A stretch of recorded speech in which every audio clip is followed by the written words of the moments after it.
ভেহেমেন্টলি বলতেছেন আপনার সবকিছু করার ম্যান্ডেট আছে, সেই ম্যান্ডেট আপনাকে কে দিল? আসলে করিডোর বা চট্টগ্রাম বন্দরের ব্যাপারে আপনার কারোর সাথে আলোচনা করতেছেন না, প্রশ্ন করলে আমরা উত্তর পাইতেছি যে এইটা আমরা করব হচ্ছে নির্বাহী দায়িত্ব।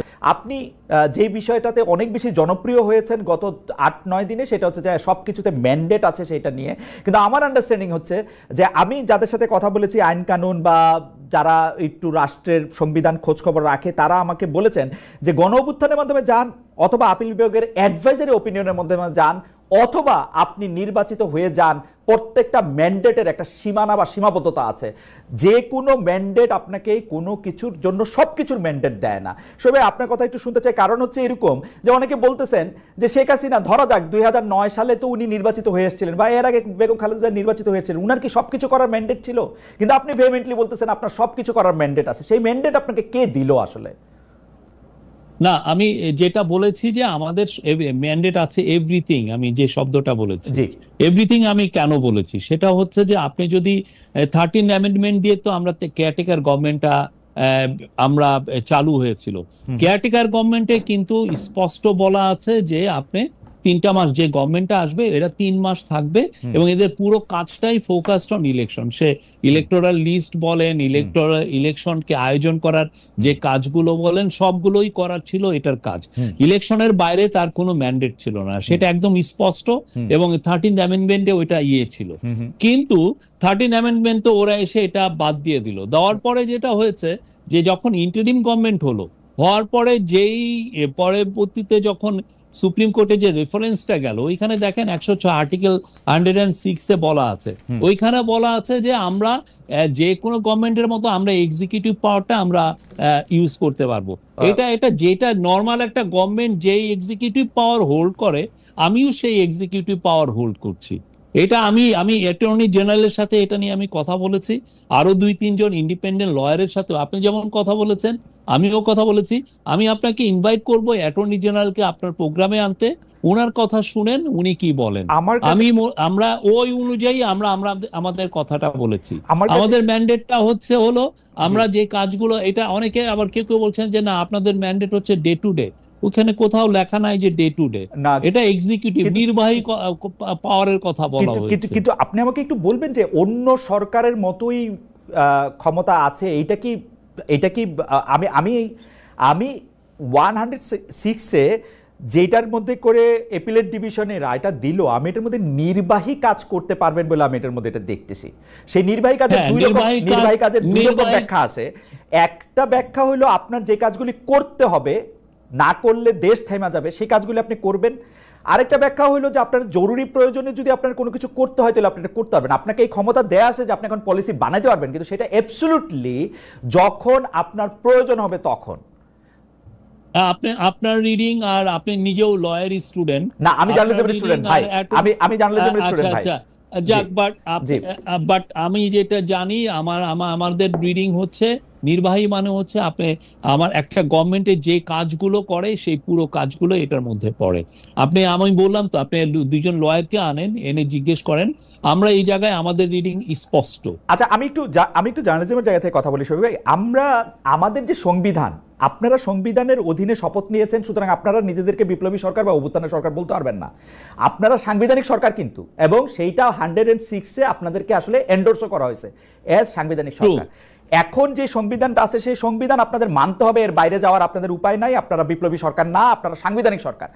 সাংবিধানিক সরকার হইলে সেই সরকারের এই সংবিধানটার কোর এসেন্স হচ্ছে আপনাকে জনগণের রিপ্রেজেন্টেটিভ গভর্নমেন্ট হইতে হবে। যতক্ষণ পর্যন্ত আপনি রিপ্রেজেন্টেটিভ গভর্নমেন্ট না, ততক্ষণ পর্যন্ত আপনার ক্ষমতা হচ্ছে লিমিটেড। এটা আপনি মাহমুদুল ইসলাম সাহেবের আপনি আপনার জায়গাটা দিয়ে আপনি এক্সপ্লেন করছেন, আপনি আপনার রিডিংটা বলছেন। আমার রিডিং বলে যে এই government is like any other government, but এটার ম্যান্ডেটটা এসছে একটা অভ্যুত্থান থেকে, গণ অভ্যুত্থান থেকে এই গভর্নমেন্ট এটা করা হয়েছে। আমরা সেইভাবে রিডিং করি। এবং আপনার যদি মনে হয় যে না আমি আমার কথার মধ্যে কোনো ব্যত্যয় আপনি খুঁজেন, আমি বলবো যে টপ লয়ার আছে বা অনেক বড় কনস্টিটিউশন এক্সপার্ট আছে, তাদের সাথে কথা বলতে পারেন। ওকে, গণ অভ্যুত্থানের ম্যান্ডেটের কথা আপনি যেটা বলতেছেন, সেই ম্যান্ডেটও যদি আপনার থাকে, সিস্টেমটা হচ্ছে একটা সরকার মানে তো হচ্ছে একটা গোষ্ঠী যারা আসলে দেশটা চালাইতেছে, তাদের তো কারো না কারোর সাথে এটা নিয়ে কথা বলতে হয়। যেমন আপনারা আসলে সংস্কার করার জন্য সংস্কার কমিশন করছেন 6টা 7টা, কিন্তু খুবই ইন্টারেস্টিংলি করিডোর বা চট্টগ্রাম বন্দরের ব্যাপারে আপনার কারোর সাথে আলোচনা করতেছেন না। প্রশ্ন করলে আমরা উত্তর পাইতেছি যে এইটা আমরা করব হচ্ছে নির্বাহী দায়িত্ব। এটা আমাদের এক্সিকিউটিভ পাওয়ারের মধ্যে পড়ে এই কাজগুলো। আপনি যদি ধরেন 1 লক্ষ রোহিঙ্গা এখানে এসে পড়ে, আমাদের তো এটা নিয়ে তো আমাদের ভাবতে হবে। এটা নিয়ে তো আমার এটা একটা আমার মেজর একটা কাজ, এটা আমার মেজর হেডেক। আমরা এসে যেটা পেলাম যে 7টা বছর রোহিঙ্গা ক্রাইসিসটা আছে, কিন্তু কোথাও কোনো হচ্ছে এটা একটা ফরগটেন ক্রাইসিস হয়ে গেছে। এই জায়গাটা নিয়ে কেউ ভাবছেও না। তো আমার এটা ভাবতে হবে না? প্রফেসর ইউনূস প্রথমে এসে সেপ্টেম্বরে ইউএনএ যে বললেন এবং উনার কথার পরিপ্রেক্ষিতে একটা ইউএন একটা অ্যাডপশন করলো একটা যে, এবং ওইটার আলোকে এখন 170টা দেশ এই রোহিঙ্গা ক্রাইসিস নিয়ে আলাপ করবে। এই ক্রাইসিস হলে উনি কি আলাপটা করবেন না? উনি কি এই ইয়েটা দেখবেন না? ঠিকই তেমনি আমাদের বড় একটা হচ্ছে যে সংস্কার, ইকোনমিক সংস্কারের মূল কাজটা হচ্ছে চিটাগাং পোর্ট। আমি আবারও বলছি, চিটাগাং পোর্টের সংস্কার ছাড়া, চিটাগাং পোর্টকে এফিসিয়েন্সি আনা ছাড়া আপনি বাংলাদেশে জব তৈরি করাটা খুব ডিফিকাল্ট। আমি এটা আবারও বলছি, কিছুদিন আগে এই কথাটা আমি বারবার বলেছি। শফিক ভাই, আপনি কি মনে করেন যে এটা একটা এক্সিকিউটিভ কাজ, এটা একটা পলিসি ডিসিশন না? অবশ্যই এটা অবশ্যই এটা আমি মনে করি এটা পলিসি, নতুন পলিসি না। গভর্নমেন্ট, এটা একটা গভর্নমেন্টের এটা এর কাজ। আমরা এসে করেছি না, আমরা সাই পাওয়ার টেক তো এই যে 3 মাস তার কাজ আমরা এক্সটেন্ড করেছি না। আমরা এটা আমাদের এক্সিকিউটিভ কাজের মধ্যে আমরা মনে করি এইটা তো একটা কি ক্রুশিয়াল একটা কাজ, সেই কাজগুলো আমরা করছি। এবং আপনি মনে করেন, আর একটা অনেকে বলছেন যে আমরা চিটাগাং পোর্টটাকে হ্যান্ড ওভার করে দিচ্ছি কাউকে, তা না। চিটাগাং পোর্ট চিটাগাং গভর্নমেন্টের কন্ট্রোলে আছে। তার টার্মিনাল ম্যানেজমেন্টের জন্য আমরা বিদেশি বড় কোম্পানির সাথে কথা বলছি। এবং আপনারা মনে করতেছেন যে নতুন কোন সরকার আসলে এই কাজটা তারা না করে আপনাদেরই করতে হবে? এইটার কি এইরকম একটা ইমিডিয়েসি আছে যে এক্ষুনি দিতে হবে? না, আমাদের কাজের ইমিডিয়েসিটা হচ্ছে যে আমি ইকোনমিক সংস্কার করে আমার প্রচুর জব তৈরি করা। আমার প্রতি বছর 22 লক্ষ ছেলে আমাদের জব মার্কেটে আসছে, কিন্তু আমি জব তৈরি করতে পারছি না। আর আমার জবটা তৈরি করতে হবে ইন্ডাস্ট্রিয়াল স্কেলে, জব তৈরি করতে হবে। তো সেটা করার জন্য আমার সত্যিকার অর্থে চিটাগাং পোর্টের কে আমি বাইপাস করে জব তৈরি আমি করতে পারবো না। সেই জায়গাটা আমার ওই কাজটা আমার হাত দিতেই হচ্ছে।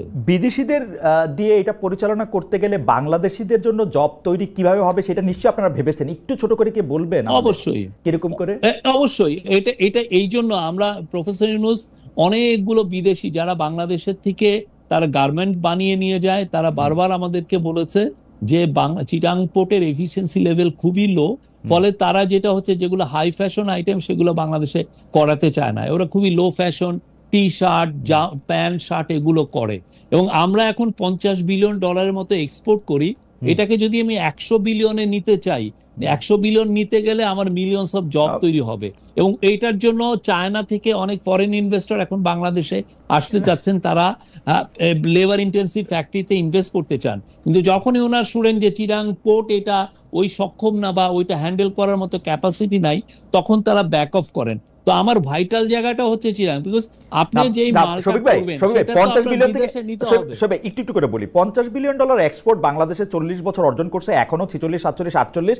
50 বিলিয়নের পরে আপনি আরো যখন 50 বিলিয়নের কথা বলবেন, এটাতে অবশ্যই প্রায় দ্বিগুণ জব ক্রিয়েট হবে। আমি শুধু জানতে চাই যে $50 বিলিয়ন যে এখন এক্সপোর্ট করা হয়, তার কিছু বড় অংশ চিটাগাং সমুদ্র বন্দর দিয়ে, কিছু হচ্ছে বিমানে করে যায়, কিছু অন্য বন্দর দিয়ে যায়, কিছু স্থল বন্দর দিয়ে যায়। না, 98% যায় চিটাগাং পোর্ট। আমি 98%ই ধরে নিলাম যে যায়। আপনি কি আমাকে বলতে পারেন যে বিদেশিরা করলে এর লিড টাইম কমবে, যেটা হাই ফ্যাশন যেটা আছে না, সেটা কি গার্মেন্টস ফ্যাক্টরি ওনারদের সাথে কথা হয়েছে এই ব্যাপারটা নিয়ে, যে তারা লিড টাইম কমাতে পারবে? আমরা তো বললাম তো, আমরা অবশ্যই লিড টাইম অনেক কমবে, লিড টাইম কমবে। বাংলাদেশের যারা বাংলাদেশের জন্য জব তৈরি হবে, সব লেভেলে জব তৈরি হবে। এবং আমরা যখন অন্যান্য দেশ যেগুলো আমরা দেখেছি, যারা এখন যেমন ভিয়েতনাম ধরেন 300 বিলিয়নের মতো এক্সপোর্ট করে, বা টার্কি যেমন ধরেন $350 বিলিয়ন এক্সপোর্ট করে, আপনি ওদেরকে দেখেন, ওদের বড় বড় পোর্টগুলো সব বাইরের ম্যানেজ করে, যারা top companies. We need top companies. আমার কাছে শুধু প্রশ্নটা এরকম যে এই এক্সপোর্টের যারা এই হ্যান্ডলিংটা করবে, এই আলোচনাটা কিন্তু এখন শুরু হয় না শফিক ভাই। আমার যদ্দূর মনে আছে এটা 20 সাল, 21 সাল, 22 সাল, 23 সালে অনেকবার এটা নিয়ে চেষ্টা করা হয়েছে, অনেকগুলি কথা বলা হয়েছে। এমনকি চিটাগংয়ের মেয়র মহিউদ্দিন সাহেব যখন বাইচা ছিলেন তিনি এটা রোধ করার জন্য অনেক চেষ্টা করছেন, কারণ এখানের মধ্যে কিছু কায়েমি স্বার্থের জায়গাও আছে। কিন্তু এটা কায়েমি স্বার্থ হচ্ছে মহিউদ্দিন আহমেদের স্বার্থটা বেশি ছিল, রাইট? সেটাকে আমি কায়েমি স্বার্থ বলতেছি, সেটাকে আমি কায়েমি স্বার্থ বলতেছি। সেটা উনি আটকাইতে চাইছেন, এটা করছেন। কিন্তু এখন আপনারা এটা করতে চাইতেছেন, সেইটা করার জন্য আপনারা স্টেক হোল্ডারদের সাথে কথা বলছেন কিনা, আপনারা তাদেরকে ইনভাইট করছেন কিনা? গার্মেন্টসের যে জায়গাটাতে আপনি বললেন গার্মেন্টসের এক্সপোর্টের ব্যাপারটা আমার মোটামুটি ভাবে জানা আছে। আমার মনে হয় না যে নেতৃবৃন্দের কেউ আপনাদের সাথে কথা বলার সুযোগ পাইছে। আপনি একটু চেক করবেন আবার।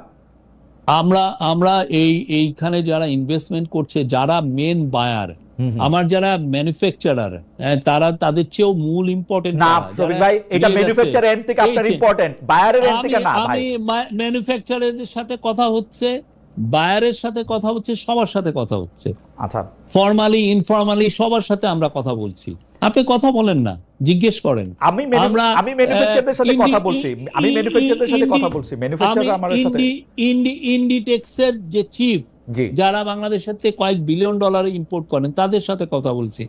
H&M যারা বাংলাদেশে 5-6 বিলিয়ন ডলার নিয়ে যান, তাদের সাথে কথা বলছি। কিয়াকসুন ম্যানুফ্যাকচার, বাংলাদেশের ওয়ান অফ দ্য সবচেয়ে লার্জেস্ট গার্মেন্ট ম্যানুফ্যাকচারার হচ্ছে কিয়াকসুন, ইয়াং ওয়ান, তার সাথে কথা বলা হচ্ছে। কথা বলা হচ্ছে না, এটা আপনি একটা না শফিক ভাই, আমরা সবার সাথে কথা বলছি। আমার মনে হয় যে আমি আপনাদের বুঝাইতে পারি না।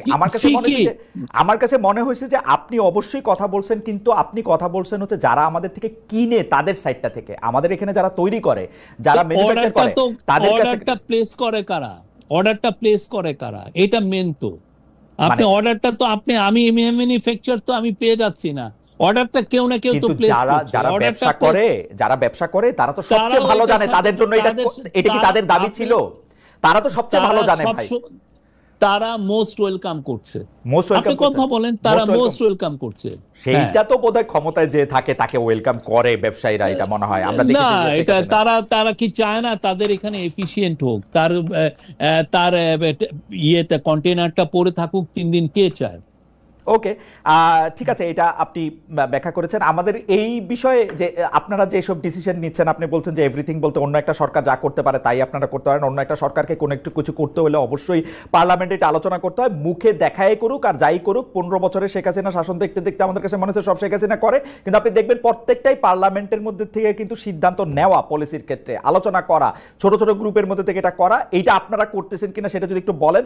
দ্বিতীয় কথা হচ্ছে যে আপনারা করিডোর দিচ্ছেন বা দেওয়ার কথা ভাবছেন বা এটা আলোচনায় রাখছেন বা রোহিঙ্গাদের জন্য কিছু করা হবে বলে ভাবছেন, সেই ক্ষেত্রে বিনিময়ে আমরা কিছু পাচ্ছি কিনা, এই দুইটা বিষয় যদি একটু আবার একটু বলতেন।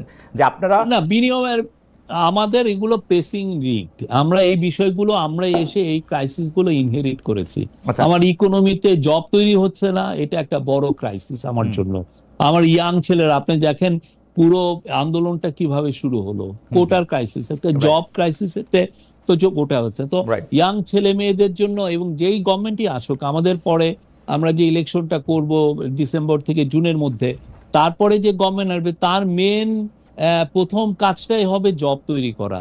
তো এই কাজগুলো তো আমার করতে হচ্ছে। এটা আর এখন পার্লামেন্ট যেহেতু নাই, কিন্তু আমার তো সত্যিকার অর্থে আমার তো এটা বসে থাকলে চলতেছে না, আমি জানি। বাট নেক্সট পার্লামেন্টে এসে এগুলো ডিবেট করবে, অসুবিধা কি? বাট আমরা মনে করছি আমরা যাই করছি যথেষ্ট ট্রান্সপারেন্সি রাখছি, আর আমরা যে ডিল যদি করি সেগুলো তো আমরা ওনাদের জন্য রেখে যাব, তারা দেখবেন কতটুকু ট্রান্সপারেন্সি ছিল। আমি একটা ভয়ে প্রশ্ন করি, আমার কেন জানি মনে হচ্ছে সরকারের যা কিছু সিদ্ধান্ত সেটা প্রফেসর ডক্টর মোহাম্মদ ইউনূস আর শফিক ভাই আপনারা দুজনে নিতেছেন, ব্যাপারটা ঠিক কিনা? না না, এটা উনি অনেক সিরিজ অফ ইয়ে করেন, ওনার একটা জিনিস যেটা হচ্ছে যে এটা উনি করেন হচ্ছে বিদেশিদের সাথে, মানে দেশি লোকদের সাথে না, যেহেতু দেশি দুষ্ট লোক সব। এটা বাজে কথা। উনি কাকে বলেছেন দুষ্ট? উনি কাউকে দুষ্ট না, আমি বলতেছি যেহেতু দেশি লোকরা দুষ্ট। উনি বাংলাদেশের মানুষকে বাইরে যতটা প্রেজ করেন আপনি চিন্তা করবেন না, মানে আমি অবাক হয়ে যাই উনি কত প্রেজ করেন। আর যেটা উনি সবার সাথেই কথা বলছেন, এবং এই জিনিসটা উনি সিরিজ আকারে উনি ড্যাভোসে এই আলাপগুলো হয়েছে, নিউ ইয়র্কে এই কথাগুলো উনি শুনেছেন। তারপরে আমরা যে সমস্ত জায়গায় গেছি আর ওনার সাথে যারা মিটিং করতে আসেন, এই কথাগুলো বারবার আসে। কারণ জবটা একটা বড় জিনিস, আমরা কিভাবে জব তৈরি করব, এইটা একটা বিগ একটা আমাদের বড় একটা চিন্তার বিষয় হয়ে গেছে। আচ্ছা, এইটার যেহেতু প্রসঙ্গটা উঠলো, এইটা কি ঠিক ডক্টর মোহাম্মদ ইউনূসের সাথে যারা আছেন, যারা বাংলাদেশটা পরিচালনা করতেছেন, তারা বেশিরভাগই দ্বৈত নাগরিক? এটা জনাব খলিলুর রহমানকে নিয়ে কথা উঠেছে, অনেকে বলেছেন যে জনাব খলিলুর রহমান রজার রহমান নামে তিনি ফেসবুক পরিচালনা করেছেন, তিনি আসলে ভোট দিতে যাওয়ার সময় অনেকবার অনেক কথা বলেছেন, তিনি মার্কিন যুক্তরাষ্ট্রের নাগরিক, কানাডার নাগরিক বলা হচ্ছে একজন, আপনি জানেন কাকে কাকে। তারপরে এরকম আমার শিক্ষক আলী রিয়াজ স্যার, তিনি তিনি তিনি তিনি তো বাইডেন সাহেবকে ভোট দিতে যাওয়ার সময় তিনি স্ট্যাটাস দিয়েছেন, এটা আমারই মনে আছে। তো এইটা কি ঠিক যে আমার কোনো অসুবিধা নাই, মানে বাংলাদেশ ক্রিকেট টিমের কোচ যদি বিদেশি হইতে পারে, প্রফেসর ইউনূস বিদেশিদের নিয়ে স্বাচ্ছন্দ্য বোধ করলে করবেন, আমার তো, কিন্তু এটা সত্য কিনা ব্যাপারটা? না, সত্য না। আমরা খলিলুর রহমান ভাইয়ের, আমি আলী রিয়াজ স্যারেরটা আমি জানি না, আর উনি যেহেতু একটা ইন্ডিপেন্ডেন্ট কমিশনের উনি মেম্বার, আমি এই বিষয়ে করতে চাচ্ছি না। বাট আলী রিয়াজ স্যারের ব্যাপারে আমি বলতে পারি উনি বাংলাদেশের নাগরিক, এটা জেনেই আমরা খলিলুর রহমান সাহেবের ক্ষেত্রে উনি বাংলাদেশের নাগরিক, এবং সেই অনুযায়ী উনি আমরা তাকে অ্যাপয়েন্টমেন্ট দেওয়া হয়েছে। এখন কথা হচ্ছে যে যদি আপনার মনে হয় যে না উনি বাংলাদেশের নাগরিক না, যারা এই বাংলাদেশের নাগরিক, কিন্তু শফিক ভাই প্যাচটা হলো উনি আমেরিকারও নাগরিক কিনা, উনি আমেরিকারও নাগরিক কিনা, উনি বাংলাদেশের নাগরিক। কেউ যদি মনে করেন যে উনি এট দ্য সেম টাইম উনি আমেরিকান নাগরিক, তাহলে আমরা তাকে অনুরোধ করি যে আপনারা আমাদেরকে পাঠান, এভিডেন্স। আপনারা এরকম কিছু দেখেন নাই? না, আমরা এরকম কিছু দেখি নাই, আমরা কিছু দেখি নাই। যারা এইরকম কিছু, যদি কৌতূহলের বিষয়টা না, কথা হচ্ছে যে যদি কেউ মনে করেন যে না এই বিষয়টা আমাদের তাদের কাছে এভিডেন্স আছে, আমি মোস্ট ওয়েলকাম করি। এভিডেন্স তো আপনার কাছে থাকবে, আপনি না সেন্টারে, আমাদের কাছে কেন? না, যে শুনেন, আপনার মনে আছে যে বারাক ওবামাকে নিয়ে কত কথা হয়েছিল, যে বারাক হোসেন ওবামা উনি সিক্রেটলি মুসলিম, তো তখন ওইটা দায় তো বারাক ওবামার না যে বলা যে না আমি খ্রিস্টান, এটা তো বলা ওনার দায় না। এটা যে অভিযোগটা করবেন তার এটা দায় না। এটা কি অভিযোগ শফিক ভাই? এটা কি একটা অভিযোগ? ধরেন একজন লোক দ্বৈত নাগরিক, অসুবিধা কি? অসুবিধা কি? না, এটা একটা কি না, এটার অসুবিধা হচ্ছে এটার মাধ্যমে অনেকে ওনার এগেইনস্টে স্মিয়ার ক্যাম্পেইন করছেন যে না উনি বাংলাদেশের দ্বৈত নাগরিক, কত ওনার কাছে আমরা। আপনি বলে দেন, আপনি আমাকে এমনি বলে দেন যে না খলিল সাহেব আমেরিকার নাগরিক না, এটা আমার জন্য একদম আমি একটু আগে কি বললাম, আপনি বাংলাদেশের নাগরিকটা বলছেন, বাংলাদেশের নাগরিক বলছেন। হ্যাঁ, আমি তো বলছি যে উনি বাংলাদেশের নাগরিক, সেই অনুযায়ী আমরা তাকে দিয়েছি। এবং আপনার যদি আমার কাছে কোনো এভিডেন্স নাই যে উনি আমেরিকান নাগরিক, যদি আপনাদের কাছে এভিডেন্স থাকে আমি অনুরোধ করব এভিডেন্স গুলো আমাদেরকে একটা পাঠান। এইটা অনেকে হয় কি এই সমস্ত এই কথাগুলো অনেকে বারবার আসে, এগুলো চালান। আমার আরো দু একজন কলিগ নিয়ে হচ্ছে, আমরা হাসাহাসি করি। আমার কথা হলো যে এভিডেন্স গুলো আনেন। একজন বললেন যে আমার এক কলিগকে উনি নিজে ওনার পাসপোর্ট দেখেছেন, উনি কানাডার নাগরিক। উনি ওনার সাথে আমি প্রতিদিন কাজ করি, উনি কানাডার নাগরিক না। এখন এই কথাগুলো এই যে শফিক ভাই কানাডার নাগরিক না, আপনি আপনার একটা কলিগ নিয়ে বলতে পারলেন, আপনি এইটাও বলে দেন যে উনি আমেরিকান নাগরিক বা কানাডার নাগরিক না, তাহলে তো আমাদের জন্য জীবন সহজ হয়ে যায়। আপনি তো জানেন সাংবাদিকতা বাংলাদেশে কত চ্যালেঞ্জিং। আমার কাছে কোনো এভিডেন্স নাই যে উনি আমেরিকান নাগরিক। ওকে, আমার কাছে কোনো এভিডেন্স নাই। আমি জানি উনি বাংলাদেশের নাগরিক, এটা। আর কারো কাছে যদি কোনো এভিডেন্স থাকে আমরা ওয়েলকাম জানাই, আপনি আমাদেরকে পাঠান এভিডেন্স। কিন্তু এই যে চিপ কথাবার্তা ইন্টারনেটে যারা বলেন, এবং এটা নিয়ে হয় কি একটা বাজার তৈরি হয়ে গেছে এই সমস্ত কথার, যে চিপ